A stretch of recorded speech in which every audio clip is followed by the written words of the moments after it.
مرحبا حبايبي، كيفكم؟ ان شاء الله تكونوا بألف خير وانتوا عم تحضروا هذا الفيديو. عندي زمان ما نزلت ولا فيديو اني كنت مرضانة شوي، بس لا تواخذوني معلش. جيتلكم بأكلة فلافل سورية بطريقتها. هلا امي بدها تقلكم شلون بتتحضر. يلا امي تشرفي واحكي. بنجيب الحمص قبل يوم وبننقعه. بعد تاني يوم بنجيب الحمص ومنقوه صار منيح، وبنحطه إذا كان في خفاقة لحمة أو شي بالصير أو ديران على الماكينة.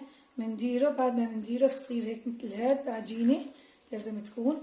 بنحط جواته كمون وفليفلة، معلقة كمون، هالحجم اللي شايفينه، معلقة كمون، معلقة فليفلة، معلقة يعني توم هيك مقدار قد هالمعلقة، وبنجيب شوية ملح وبعدها بنحط له زي اللي حسب ما بحبوا التذوق بحط له شوية سمسم. وبعدها بعد ما بنحط له سمسم وكل المكونات تكون جاهزة، قبل ما نقليه بنحط له صوديوم تبعات الغذائية، شي نصف معلقة من المعلقة الكبيرة، وبنحط له كمان معلقة نشا وبنحركه. وبعدها بجهز للقلي نجيب نقلي.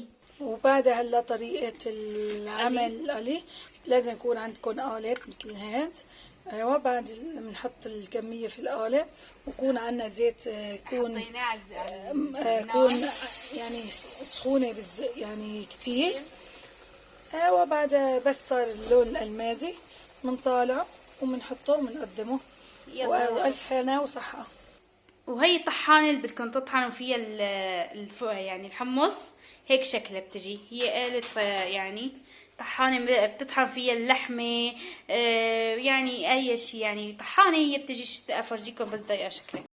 كان هيك شكلها بتجي، هي هيك بتجي شفرات أربع هيك شكلهم بيتركبوا هيك، يعني طحانة عادية. وهيك بحطوها الغطا، وهي الخفاقة تبعيتها تكبسوا هون مثل 1 2 3 وهيك.